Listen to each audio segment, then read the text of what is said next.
Okay, previous class we have seen that mathematical tools हम लोगों ने कंप्लीट कर लिए थे, है ना, कैलकुलस एंड ऑल. तो we will be needing them here. तो let us go back to the beginning of this chapter, है ना, motion in the straight line. थोड़ा सा रिवाइज करते हैं so that we can just see the further topics. पहले ये revise कर लेते हैं. तो motion in the straight line is also called one dimension motion, है ना, वन डायमेंशन मोशन और वन डी मोशन.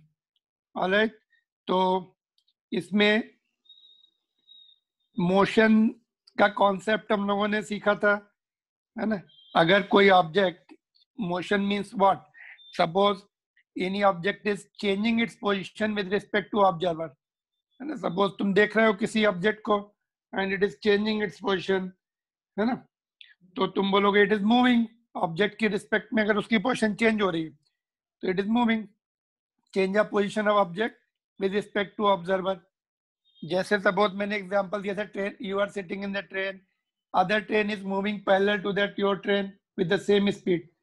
तो उसमें क्या बोलोगे, other train is at rest. But ground से कोई बोलेगा तो they will say okay both are moving, है ना. तो ये क्या है, ऑब्जर्वर के ऊपर डिपेंड करता है मोशन का कॉन्सेप्ट, है ना. उसके रिस्पेक्ट में जो है ऑब्जेक्ट चेंज कर रहे हैं पोजिशन कि नहीं. तो एक ही मतलब ट्रेन के अंदर दूसरी ट्रेन देखने से रेस्ट पर दिखती कभी कभी, है ना, क्योंकि वो भी सेम स्पीड से सेम वेलोसिटी से जा रही है. तो it is a change of position of object with respect to observer, है ना. Examples just we have discuss. और क्या देखा था हमने, स्ट्रेट लाइन मोशन को rectilinear motion, we call it rectilinear motion, है ना. पॉइंट ऑब्जेक्ट का कॉन्सेप्ट क्या दिया था हम लोगों ने. पॉइंट ऑब्जेक्ट जो है, if suppose if I ask you train can be taken the point object, है ना, तो you will say depends कि whether it can be taken as point object or not. तो वो किस पे डिपेंड करता है. if the distance covered by the object is much larger than its own size, then it can be taken as a point object. Suppose train one city से दूसरी city में जा रही है ना, तो distance covered will be of course many hundred kilometers. Comparing to that distance covered, train का size जो है छोटा माना जाएगा. पॉइंट ऑब्जेक्ट ले सकते हैं, अगर एक सिटी से एरोप्लेन को भी पॉइंट ऑब्जेक्ट ले सकते हैं, है ना, when it goes from one city to other city. तो size of the object is small as compared to the distance covered by it, then it can be taken as a point object. तो NCERT book का ये question 3.1 go through. 3.1 को पढ़ो and देखो, उसमें we'll discuss it tomorrow. तो ये exercise का क्वेश्चन है 3.1. ऑलराइट, नाउ काइनेमेटिक्स क्या होता है. काइनेमेटिक्स जो है हम लोगों ने डिस्कस किया था, it is the study of the motion. Kinematics means motion, है ना. हम लोगों ने इसे पढ़ा काइनेटिक एनर्जी, तो एनर्जी ड्यू टू मोशन. तो वर्ड इज टेकन. काइनेमेटिक्स का मतलब क्या होता है, motion of object without considering the causes of motion. मतलब कोई ऑब्जेक्ट मूव तो कर रहा है, हम केवल उसके मोशन के बारे में डिस्कस करेंगे. डिस्प्लेसमेंट क्या है, एक्सीलरेशन क्या है, वेलोसिटी क्या है, फोर्सेस के बारे में डिस्कस नहीं करते काइनेमेटिक्स में. कॉजेज ऑफ मोशन क्या होते हैं, फोर्स होता है, that is not discussed in the kinematics. Only acceleration, velocity, displacement, speed, ये सब काइनेमेटिक्स में आते हैं. ठीक है. फ्रेम ऑफ रेफरेंस मैंने क्या बताया था, कोऑर्डिनेट सिस्टम होगा, उसको फ्रेम ऑफ रेफरेंस बोलते हैं कोऑर्डिनेट सिस्टम को. जैसे 10th में तुम लोगों ने एक्स वाई कोऑर्डिनेट सिस्टम पढ़ा था. जेड भी होता है, ये वाली साइड जेड ली जाती है ना. सपोज ये बॉक्स है या रूम है ना, उसकी ये वाली सामने वाली है जो एक्स एक्सिस रिप्रेजेंट करेगी, this will represent y axis, this will represent z axis. अगर इसको हमने एक्स लिया तो इसको वाई लेना पड़ता है, इसको जेड लेना पड़ता है. 3 एक्सिस है तो 3 मैक्सिमम. ऑर्थोगोनल एक्सिस बोलते हैं उनको, है ना. कोऑर्डिनेट सिस्टम जो है ऑर्थोगोनल रहता है. अगर हमने इसको एक्स लिया तो इसको वाई नहीं ले सकते, ऐसे नहीं ले सकते. वाई क्यों ऐसा नहीं ले सकते, राइट हैंडेड कोऑर्डिनेट सिस्टम. जब वेक्टर पढ़ेंगे ना, then I will tell you, अगर इसको एक्स लेंगे तो इसको वाई, इसको जेड लेना पड़ता है. और इसको एक्स लिया और इसको वाई लिया तो ये जेड आता है ना. ऐसा नहीं जाता है. कि ये x लिया, ये y लिया, z लिया, क्योंकि right handed coordinate system vectors में I will teach you I cap, J cap, K cap, जो डायरेक्शन दिखाते हैं ना, उससे कोऑर्डिनेट एक्सेस डिसाइड होते हैं। तो अगर ये x है, ये y है, तो ये z एक्सेस होगा, पीछे वाला माइनस z एक्सेस होता है, इधर वाला माइनस x होगा, नीचे वाला माइनस y, ये तुम्हें पता है, plus y and minus y। z का तुम लोगों ने 10th में नहीं पढ़ा होगा, ठीक है। ओरिजिन को क्या बोलते हैं? रेफरेंस पॉइंट बोला जाता है ओरिजिन को, ठीक है। और डिस्टेंस हमने क्या पढ़ा था? डिस्टेंस क्या होता है? डिस्टेंस को कैसे डिफाइन करते हैं? It is the total path length, total path length. Suppose you are driving your vehicle, तो उसमें जो है, उसमें जो मीटर होता है, स्पीडोमीटर के नीचे जो एक मीटर होता है, उसमें डिस्टेंस रिकॉर्ड होते चले जाते हैं, है ना? जितना तुम ड्राइव करते हो व्हीकल को, जितने किलोमीटर तुमने आज तक चलाया, सब रिकॉर्ड हो जाता है। ओडोमीटर बोलते हैं उसको, है ना, टेक्निकल नाम ओडोमीटर है। वो डिस्टेंस ही मेजर करता रहता है, वो एक ट्रिप में कितनी डिस्टेंस है उसमें ऐड होते चले जाते हैं। तो distance is the total path length, ठीक है। तो अगर सपोज हमने ये एग्जांपल भी लिया था, सपोज यहां से गए,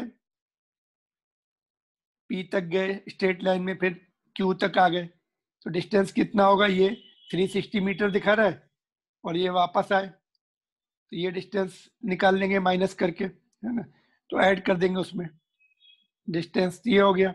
डिस्टेंस में डायरेक्शन नहीं होती और हमेशा पॉजिटिव होता है, यूनिट्स की मीटर होती है। गाड़ी का जो ऑडोमीटर होता है वो डिस्टेंस मेजर करता है, डायरेक्शन नहीं होती, जिसमें डायरेक्शन नहीं होती उसको स्केलर बोलते हैं, ठीक है। तो गाड़ी का जो मीटर होता है, जिसमें वो किलोमीटर में रीड करता है गाड़ियों का, odometer of vehicle reads distance covered in kilometres, है ना। और डिस्प्लेसमेंट को कैसे सीखा था हम लोगों ने? How did we learn? And displacement कैसे डिफाइन करते हैं? Shortest distance between initial and final point. Suppose यहाँ से तुमने स्टार्ट किया, कोई ऑब्जेक्ट ने यहाँ तक गया ऐसा, तो शॉर्टेस्ट डिस्टेंस क्या होगा? यहाँ से एरो डालो, तो ये डिस्प्लेसमेंट होता है, ठीक है। Shortest distance covered by object from initial to final position, clear. तो ये वेक्टर क्वांटिटी होती है, इसमें डायरेक्शन होती है। डायरेक्शन कैसे देंगे? जो एरो की डायरेक्शन आएगी वही डायरेक्शन होगी डिस्प्लेसमेंट की, और जितनी उसकी लेंथ होगी वो उसका उसका मैग्नीट्यूड होगा, और जो एरो जिस तरफ आएगा वो डायरेक्शन होती। वेक्टर क्वांटिटी है, direction will be along the arrow drawn from initial to final position. It can be positive, negative और जीरो। जो भी वेक्टर क्वांटिटी होती है ना, जिसमें डायरेक्शन भी होती है, वो नेगेटिव भी हो सकती है। नेगेटिव का मतलब क्या होता है? सपोज हमने इधर की डायरेक्शन प्लस ली, तो ये वाली माइनस हो जाएगी। अगर ये प्लस ली, तो नेगेटिव मतलब ये वाली डायरेक्शन माइनस हो जाएगी। ऊपर प्लस ली, तो उसकी अपोजिट वाली माइनस हो जाएगी। अगर सपोज हमने नीचे की डायरेक्शन प्लस ली, तो ऊपर वाली माइनस हो जाएगी। That is what is the meaning of negative. मतलब नेगेटिव मतलब क्या होता है? अपोजिट वेक्टर होता है। इनफैक्ट जीरो भी हो सकता है। सपोज यहाँ से देखो, डिस्प्लेसमेंट की बात करें, सपोज ऑब्जेक्ट ओ से पी तक गया, और फिर O is the reference point, origin है, क्यू तक आ गया, तो डिस्प्लेसमेंट कितना होगा? इतना, तो 240 किलोमीटर होगा। Distance will be more, but displacement will B this much, 240। Origin से काउंट कर रहे हैं, 040। ये एनसीईआरटी बुक का डायग्राम है, ठीक है। और अगर सपोज हम इधर से इधर आ गए, यहाँ पर आ गए, तो डिस्प्लेसमेंट इतना हो जाएगा टूवर्ड्स लेफ्ट, ऐसे लिख सकते हैं 120 metre left side along the negative x axis, या सीधे -120 भी लिख सकते हैं मीटर डिस्प्लेसमेंट। बट डिस्टेंस कितना होगा ये सब काउंट करना पड़ेगा। 360 इधर गए, प्लस 360 720, और ये 120, उसमें से माइनस नहीं करेंगे। लास्ट टाइम मैंने क्वेश्चन दिया था, किसी ने 360 प्लस 360 -120 कर दिया, तो ये माइनस यहाँ पे है, लेकिन वो क्या है? वो पोजीशन दिखा रहा है, वेक्टर, वो मतलब डिस्प्लेसमेंट दिखा रहा है वो। तो मैग्नीट्यूड ही लेंगे हम। डिस्टेंस के लिए ये भी प्लस लेना पड़ता है। दिख रहा है ना हमें इतनी दूर गए हम, यहाँ से जाके यहाँ गए तो +120 होगा, माइनस नहीं होगा। माइनस कब करते हैं? जब हम डिस्प्लेसमेंट की बात करेंगे तब, है ना। तो उसमें भी माइनस नहीं करेंगे, हम सीधा इनिशियल पोजीशन से फाइनल पोजीशन पे एरो डाल देंगे, उसका मैग्नीट्यूड 120 और बोलेंगे along the negative axis, angle के साथ या डायरेक्शन के साथ अलग से लिख देंगे। तो that is how displacement is measured, है ना।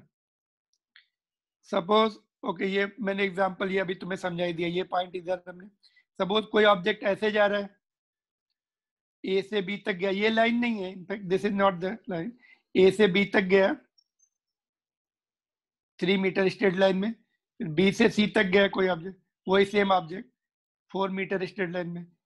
तो particle goes from A to B, then B to C, find distance and displacement for the complete journey. तो डिस्टेंस तो हमें दिख रहा है 3 मीटर प्लस 4 मीटर, तो 7 मीटर हो गया। डिस्प्लेसमेंट के लिए एरो ड्रा कर देंगे, पाइथागोरस थ्योरम से आ जाएगा ये हाइपोटेन्यूस, √3² + 4² √25 5 मीटर, और एंगल भी उसका, अभी इसके लिए तो प्लस माइनस नहीं लिख सकते, फिर एंगल के साथ लिखना पड़ता है, ये एंगल कितना आएगा उसको अलग से निकाल के हमें बताना पड़ता है। तो एंगल निकालना आई विल टीच यू कैसे एंगल निकालते हैं, है ना। यहाँ पे तो tan थीटा लिख सकते हैं, 4/3 लिख सकते हैं। टेबल भी हम लोगों ने आपको सीख ली है, बट दोज हु आर मतलब जिन्होंने लेट ज्वाइन किया उनको table I will teach later on. तो मैग्नीट्यूड का मतलब क्या होता है? किसी फिजिकल क्वांटिटी का, जैसे वेलोसिटी है या एक्सीलरेशन है या फोर्स है या किसी भी क्वांटिटी का, मैग्नीट्यूड का मतलब क्या होता है कि वो उसकी ओनली पॉजिटिव वैल्यू ली जाती है। मैग्नीट्यूड मतलब हमें केवल पॉजिटिव वैल्यू लेनी है, डायरेक्शन हटा देनी है, माइनस है तो प्लस कर देना है। जैसे सपोज कोई मैग्नीट्यूड आप -10 लिखना है, तो ये सिंबल होता है मैग्नीट्यूड का पैरेलल लाइंस में, ऐसे पैरेलल लाइंस के अंदर लिखा, इसको क्या बोलते हैं? मॉड या मॉडुलस बोलते हैं उसको। और माइनस हट जाएगा, +10 हो जाएगा, है ना। सपोज कोई टेम्परेचर -10 डिग्री है कहीं पर, तो उसका मैग्नीट्यूड में 10 लिखेंगे। या कोई वेलोसिटी -10 मीटर पर सेकेंड है, तो उसको मॉड में लिखेंगे तो 10 हो जाएगा, माइनस हटा देते, डायरेक्शन भी हट जाएगा। सपोज कोई फोर्स है 10 न्यूटन नॉर्थ है, तो उसके मैग्नीट्यूड में नॉर्थ हटा देंगे, डायरेक्शन 10 न्यूटन लिख देंगे बस। तो ये मैग्नीट्यूड का मतलब होता है। ठीक है, यहाँ तक कोई डाउट है तो पूछ लो।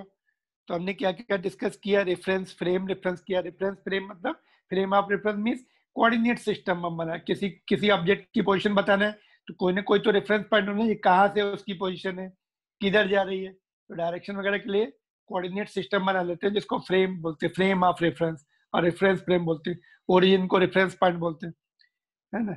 Distance is the total path length, displacement is the shortest distance from initial to final position. Magnitude हमने सीखा, ठीक है। यहाँ तक बोलो, कुछ पूछना है? तो ये ऑलरेडी हम लोग कर चुके थे, फिर से मैंने रिवाइज करना शुरू किया है, ठीक है।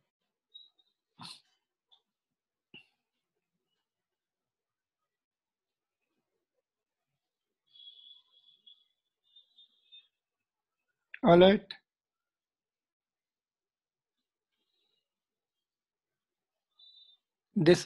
डिस्प्लेसमेंट जो होता है या तो डिस्टेंस के बराबर होता है, डिस्प्लेसमेंट का मॉड, मैग्नीट्यूड। वेक्टर क्वांटिटी को मॉड में लिखते हैं क्योंकि डायरेक्शन हटा के तभी हम कंपेयर कर सकते हैं स्केलर क्वांटिटी के साथ। तो डिस्प्लेसमेंट जो होगा, या तो डिस्टेंस, देखो यहाँ पे देखो, इसका डिस्टेंस कितना आया? 7 आया, है ना। डिस्प्लेसमेंट 5 आया। तो डिस्प्लेसमेंट या तो, अगर डायरेक्शन यहाँ से यहाँ तक मैं पूछता ए से बी तक, तब डिस्टेंस एंड डिस्प्लेसमेंट इक्वल आते। डायरेक्शन अगर चेंज हो जाती है तो डिस्प्लेसमेंट छोटा हो जाता है ना। तो डिस्प्लेसमेंट कैन बी छोटा और equal to the distance. Magnitude of displacement can be smaller और इक्वल टू डिस्टेंस। तो ये ऑप्शन इसमें सही था, ठीक है। फिर हमने कुछ क्वेश्चन किए थे इसके, जैसे डिस्प्लेसमेंट निकालना था, डिस्टेंस निकालना था, है ना। यूनिफॉर्म मोशन कैसे डिफाइन करते? Do you remember how do we define the uniform motion? Let me ask you somebody. Himanshu, have you joined? Himanshu,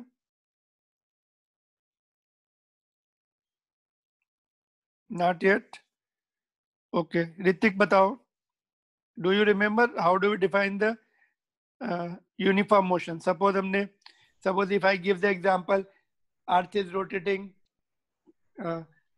at its axis, it takes 24 hours daily to complete one rotation. तो earth rotation uniform motion है क्या Hrithik? Sir उसका rotation, हाँ sir uniform motion है। आसमा, अर्थ का जो rotation है uniform motion है कि नहीं? सर नहीं है। नहीं है, ओके। देन ईशान, पहले हाँ या यस या नो देना, फिर एक्सप्लेनेशन बाद में। Yes Ishan, is the rotation of earth is uniform motion और not? Mehul, Ishan, you are not responding. Mehul, hello sir, हाँ नाउ बोलो। Can you hear me? Yes yes, हाँ सर, यूनिफॉर्म है। यूनिफॉर्म है, okay. Mehul, sir uniform. Okay. Sanskriti, uniform और non uniform? Uniform. Uniform. शाश्वत,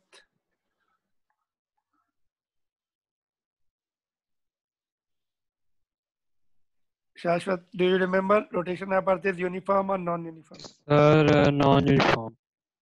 विदुषी, non uniform.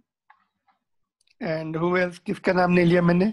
Vanshika, Vanshika, do you? Uniform. Uniform, okay.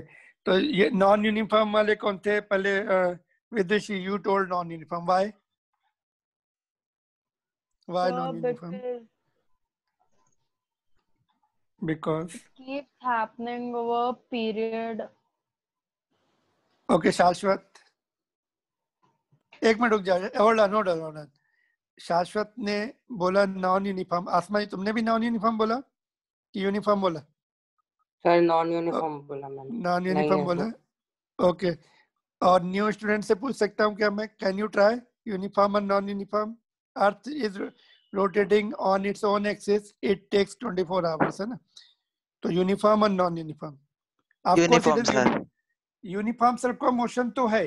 Suppose हमने कोई object ले लिया, अर्थ के ऊपर कोई हमने ऑब्जेक्ट ले लिया, it is performing uniform circular motion, है ना? कांस्टेंट स्पीड से घूम रही है। But then also it is uniform circular motion. It can be object on the earth surface along with the earth can have uniform circular motion. Fan can have uniform circular motion, and hands of the clock can have the uniform circular motion. But all of them are non-uniform motion. Uniform motion की definition क्या? बताओ आसमा, why it is non-uniform? Sir, if object covers equal distance in equal intervals of time while moving in a straight line. हाँ, while moving in the straight line. या फिर ऐसे बोल सकते हैं if velocity remains constant, है ना? velocity remains constant, हमने लिखा भी था। velocity constant हो या स्ट्रेट लाइन में मूव, स्ट्रेट लाइन मोशन ही यूनिफॉर्म मोशन हो सकता है प्रोवाइडेड स्पीड रिमेन्स कांस्टेंट। अभी ये सर्कुलर मोशन है, ऐसे सर्कुलर मोशन में वेलोसिटी कांस्टेंट नहीं है, बार बार चेंज हो रही है ना। अच्छा, अगर आप यूनिफॉर्म सर्कुलर मोशन बोलते तो फिर वो सही होता। हाँ, यूनिफॉर्म सर्कुलर मोशन सही होता है। वो यूनिफॉर्म सर्कुलर मोशन जो है उसमें वेलोसिटी चेंज होती रहती है। Uniform circular motion is the accelerated motion. आगे चल के जब पढ़ेंगे ना नेक्स्ट चैप्टर में क्वेश्चन आएगा। आपने शायद ये पहले बताया, आपने पहले भी ये क्वेश्चन पूछे थे। हाँ, तो मैं इसीलिए अभी पूछा हूँ कि how many of you can retain the things. तुम लोग रिटेन करके रखते कि नहीं, इसलिए मैंने रिपीट किया सबको, ठीक है? तो इसलिए रिपीट किया था मैंने। If object moves with the constant speed and moves in the straight line, ये दोनों कंडीशन अगर सिंगल उसमें लिखना है तो इफ वेलोसिटी रिमेन्स कांस्टेंट, है ना? वेलोसिटी कांस्टेंट मतलब क्या है? ना तो उसका मैग्नीट्यूड चेंज हो, ना डायरेक्शन चेंज हो, टर्न नहीं होना चाहिए उसको। कांस्टेंट वेलोसिटी का मतलब क्या है? It has to move in the straight line. अगर थोड़ी भी डायरेक्शन चेंज की तो वेलोसिटी में दो पॉइंट होते हैं ना, अभी हमने आगे पढ़ेंगे वेलोसिटी ना। तो डायरेक्शन चेंज होने से वेलोसिटी चेंज हो जाती है। तो अभी हमने वेलोसिटी पढ़ी नहीं है, अभी वेलोसिटी में एक्सप्लेन करता हूँ, ठीक है? तो कांस्टेंट वेलोसिटी का मतलब है डायरेक्शन भी चेंज ना हो, मैग्नीट्यूड भी ना चेंज हो। जब हम स्पीड लिखते हैं तो स्ट्रेट लाइन लिखना जरूरी हो जाता है, क्योंकि डायरेक्शन जैसे ही चेंज होती है तो वेलोसिटी चेंज हो जाती है। वेलोसिटी चेंज होती है तो एक्सेलरेशन होता है उसमें। तो ये जो यूनिफॉर्म मोशन है विदाउट एक्सेलरेशन वाला मोशन होता है। Acceleration should be 0 in that.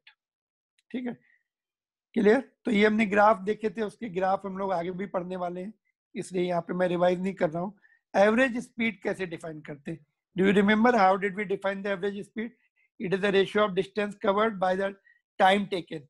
तो एवरेज स्पीड का फार्मूला क्या बनेगा? Total distance upon total time, है ना? तो इसको टोटल डिस्टेंस को हम x लिख सकते हैं, टोटल टाइम को t लिख सकते हैं। अगर दो पार्ट में जर्नी है तो x1 प्लस x2 लिख देंगे, t1 प्लस t2 लिख देंगे। और एवरेज स्पीड की यूनिट होगी, आई मीन स्पीड या एवरेज स्पीड की यूनिट मीटर पर सेकंड होगी। इसको ऐसे भी लिख सकते हैं, इसमें डायरेक्शन नहीं होती और ये इसीलिए स्केलर क्वांटिटी होती है और ऑलवेज पॉजिटिव होती है। तो मैंने ऐसा नहीं बोला कि स्केलर क्वांटिटी है therefore positive, it is scalar quantity and it is always positive, nothing to do with the scalar quantity. हम आगे चल के पढ़ेंगे, वर्क डन होता है ना, वर्क डन वो भी स्केलर होता है, बट वो निगेटिव हो सकता है। All scalar quantities need not to be positive, they can be negative also. यहाँ से हम क्रॉस मल्टीप्लाई करें, टी को इधर ले आए तो एवरेज स्पीड को अगर टाइम से मल्टीप्लाई करेंगे तो डिस्टेंस मिलता है हमें। Distance is equal to average speed into time. Time निकालना है तो टाइम को अगर इधर ले आएंगे, स्पीड को नीचे ले आएंगे, x अपॉन v हो जाएगा। डिस्टेंस को स्पीड से डिवाइड करते तो टाइम मिल जाता है हमें। तो ये सब हमें चेंज करके, पोजीशन चेंज करके न्यूमेरिकल सॉल्व करने पड़ते हैं। ठीक है, तो एवरेज स्पीड जो है it is the total distance upon total time. और average velocity it is the ratio of displacement to the time taken. यहाँ पे डिस्प्लेसमेंट आ जाएगा, displacement upon time. Cross multiply करेंगे तो वेलोसिटी इनटू टाइम एक तरफ हो जाएगा, डिस्प्लेसमेंट एक तरफ। तो displacement is equal to average velocity into time. तो एवरेज वेलोसिटी जो होती है वेक्टर क्वांटिटी होती है, डायरेक्शन सेम एज डेटा। इसका डायरेक्शन क्या होगा? जो डिस्प्लेसमेंट का डायरेक्शन होगा वही एवरेज वेलोसिटी का डायरेक्शन होगा। टाइम में तो डायरेक्शन होता नहीं है। Are you getting? ठीक है, तो वेक्टर क्वांटिटी है इसलिए ये पॉजिटिव भी हो सकती है, नेगेटिव भी हो सकती है, जीरो भी हो सकती है। सपोज हमने इधर की वेलोसिटी पॉजिटिव ली तो ये वाली नेगेटिव हो जाएगी वेलोसिटी, ऊपर की पॉजिटिव ली तो नीचे वाली नेगेटिव हो जाएगी। सपोज हमने यू में से नीचे वाली डायरेक्शन हम प्लस ले रहे हैं तो ऊपर वाली डायरेक्शन की वेलोसिटी माइनस हो जाएगी। सपोज यू से तुमने कोई ऑब्जेक्ट ड्रॉप किया नीचे, यू से I will take downward direction positive, तो जब तुम थ्रो करोगे तो वो नेगेटिव हो जाएगी डायरेक्शन। सपोज ये वाली पॉजिटिव ली तो ये वाली नेगेटिव हो जाएगी। ऐसा जरूरी नहीं होता कि हम ये वाली कोऑर्डिनेट सिस्टम बना लें और ये वाली डायरेक्शन हमेशा पॉजिटिव ले।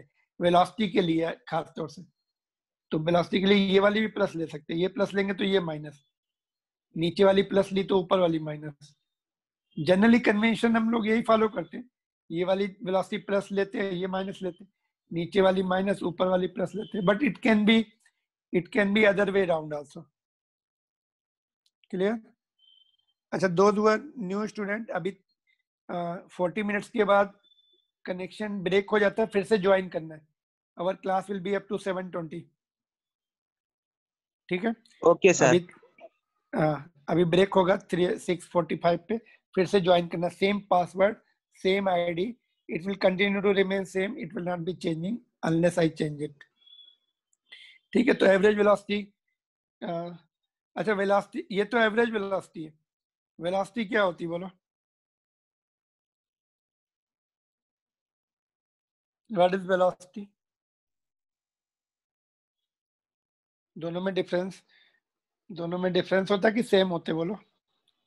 बोथ आर डिफरेंट, है ना। वेलोसिटी अभी हमने नहीं पढ़ा है क्योंकि हम लोगों ने कैलकुलस नहीं पढ़ा था, हमने डिफरेंशियल कैलकुलस पढ़ लिया है। तो I will define what is the velocity और दोनों में डिफरेंस क्या है और what is the instantaneous velocity.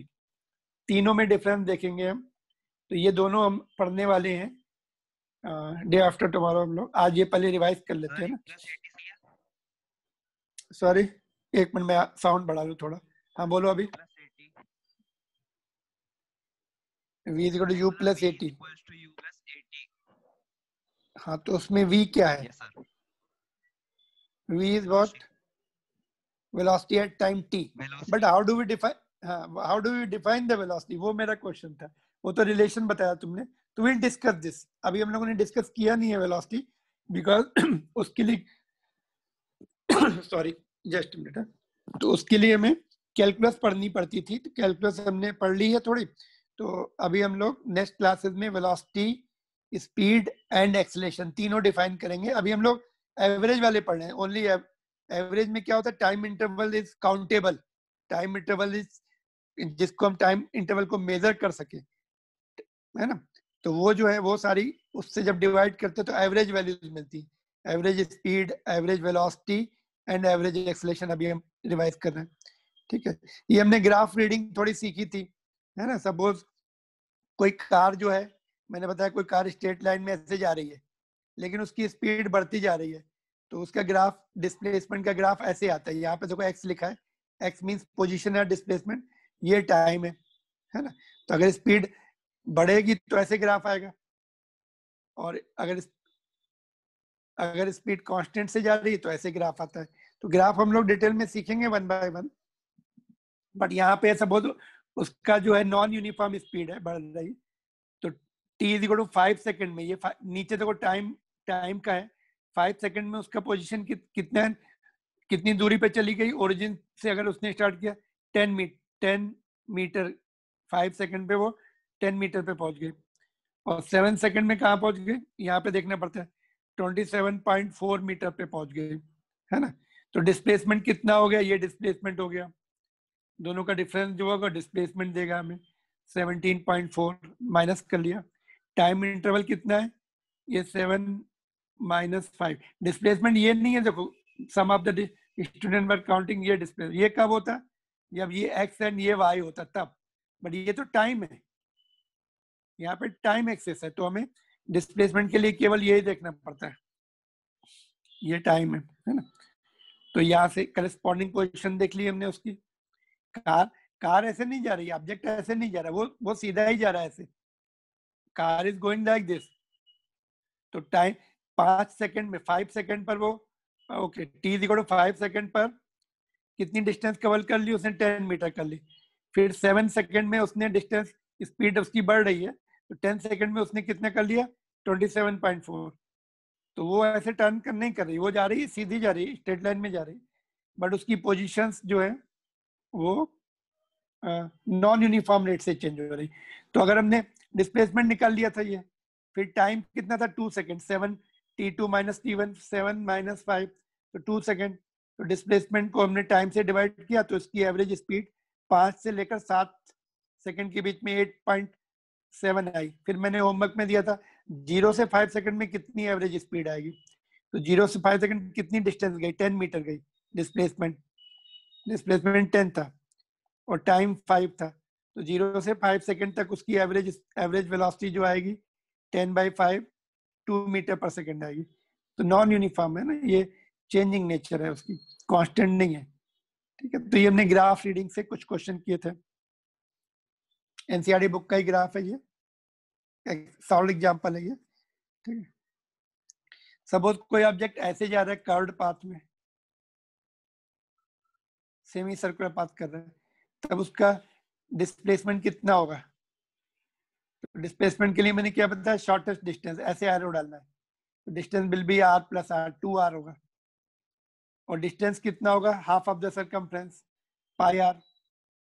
Radius मैंने r is equal to 1 metre दिया था, 3.14 होगा उसका, पाई r इज, तो डिस्टेंस विल बी 3.14, और टाइम मैंने शायद 1 सेकंड दिया था, तो डिस्टेंस को टाइम से डिवाइड कर दिया, टाइम 1 सेकंड था, 3.14।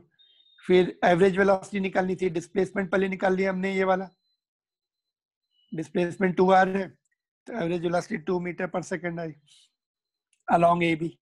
एवरेज वेलोसिटी की डायरेक्शन ऐसे, वो गई ऐसे, it has gone like this,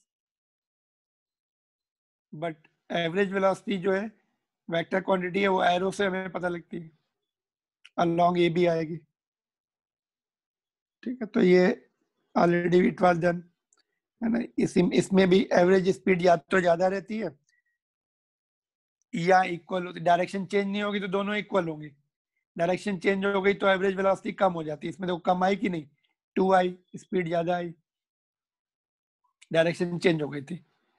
ऐसे हमने ये क्वेश्चन किया था कि when person leaves his home for sightseeing by his car, meter reads this much, उसका गाड़ी का मीटर इतना रीड कर रहा है। When returns home after 2 hours the reading is this much. what is the average speed and what is the average velocity? तो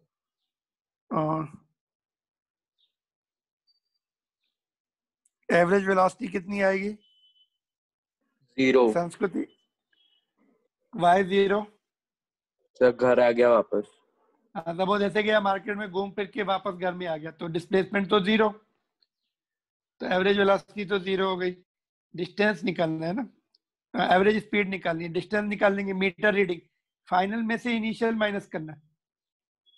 कुछ लोगों ने प्लस करके बाय 2 कर दिया था, ऐसे नहीं निकालते, final reading minus initial. somebody did minus initial minus final, तो माइनस में आ जाएगा, तो फाइनल रीडिंग लेना पड़ता है ना, वापस जब आए तो बढ़ जाएगी रीडिंग उसकी, ये हो जाएगी। इनिशियल ये थी, तो उनका डिफरेंस निकाल लिया, 64 आ गया था। टाइम कितना 2 hours दिया था, तो 32 किलोमीटर पर आवर आ जाएगी उसकी। मीटर पर सेकंड में भी कन्वर्ट कर सकते हैं, मीटर पर सेकंड में मैंने बताया था 5/18 से मल्टीप्लाई करना पड़ता है मीटर पर सेकंड में कन्वर्ट करने के लिए। ठीक है, दिस क्वेश्चन वाज डन। ऐसे कुछ और क्वेश्चन किए थे हम लोगों ने, है ना।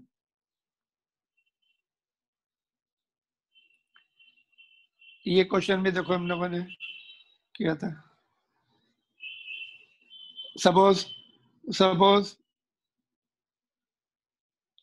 सपोज कोई ऑब्जेक्ट सर्कुलर पाथ में ए से बी तक गया, ठीक है, तब उसका डिस्प्लेसमेंट कितना होगा? अगर रेडियस 1 मीटर है तो how much will be the displacement? तो डिस्प्लेसमेंट निकालने के लिए अगेन एरो ड्रा करना पड़ेगा ऐसे। तो ये आर रेडियस 1 मीटर है, ये भी 1 मीटर होगी, ऊपर वाली भी 1 मीटर होगी, है ना। तो हाइपोटेनस निकाल सकते हैं, राइट एंगल ट्राइंगल है, तो root of r square plus r square, r बाहर आ जाएगा, √2, रेडियस 1 मीटर दी थी तो √2, तो displacement will B this one, shortest distance. Direction जो है ये 45 डिग्री एंगल आ जाएगा, क्योंकि परपेंडिकुलर भी 1 है, बेस भी 1 है, तो displacement will be along A B, इस तरह से।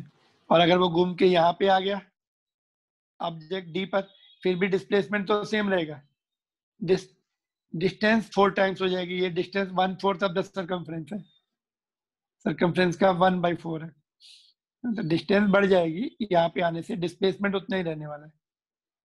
अगर वापस ए से पूरा टर्न करके ए पर आ गया तो displacement will B 0, distance will B 2πr। ठीक है, तो ये this was done. Average velocity को हम लोग ऐसे भी लिख सकते हैं, अगर वो ग्राफ दिया है इस तरह से, ये इस तरह से ग्राफ दिया है या इस तरह से ग्राफ दिया है, तब हमें ये यूज करना पड़ता है, डिस्प्लेसमेंट अपन टाइम h2 - x1। अभी मैंने बताया था ना, ये डिस्प्लेसमेंट और ये टाइम इंटरवल, या फिर ऐसे दिया है going along the x axis, ये x2 ये x1, यहाँ तक पहुंचने में, ओरिजिन से यहाँ तक पहुंचने में टाइम t2 लगा और यहाँ तक पहुंचने में टाइम t1, तो t2 - t1 और ये h2 - x1। इसको डेल्टा भी लिख सकते हैं। डेल्टा का मतलब क्या होता है? डेल्टा मीन्स ये जो ट्राइंगल होता है इसको क्या बोला जाता है? Delta. Delta means change of positions हो गई है, 2 पोजीशन का चेंज, तो इस तरह भी लिखा जाता है। Average velocity is equal to displacement upon time, delta h2 minus h2 - x1, इसको डेल्टा लिखते हैं। t2 - t1 को डेल्टा t लिखते हैं, इसको डेल्टा x लिखते हैं। ट्राइंगल, इसका मतलब होता है चेंज ऑफ 2 पोजीशंस। ठीक है, नाउ एवरेज एक्सेलरेशन कैसे डिफाइन करते हैं? How do we define the average acceleration? Acceleration तुम लोगों ने सुना है ना, मैंने एक्सप्लेन किया था पहले भी, दो वर न्यू स्टूडेंट। एक्सेलरेशन जैसे गाड़ी में रहता है एक्सीलरेटर, है ना, तो एक्सेलरेशन जब हम उसको पुल करते हैं, 2 व्हीलर में हैंडल में रहता है अपना लीवर जो रहता है, या फिर कार में पेडल रहता है, उसको प्रेस करते हैं, तो क्या होता है? चेंज ऑफ वेलोसिटी होती है, वेलोसिटी चेंज होती है। तो acceleration is, average acceleration is the ratio of, और किस रेट से चेंज हो रही है ना, तो उसको हम एवरेज एक्सेलरेशन बोलते हैं। Ratio of change of velocity divided by time taken is called average velocity, average acceleration, sorry. It is a ratio of change. Okay, break करके फिर से ज्वाइन करते हैं अभी ना, डिस्कनेक्शन हो जाएगा तो उससे पहले हम लोग डिस्कनेक्ट कर देते हैं, एवरेज एक्सेलेरेशन का रिवीजन बाद में करते हैं, फिर से ज्वाइन करते हैं। ऑलराइट, चलो।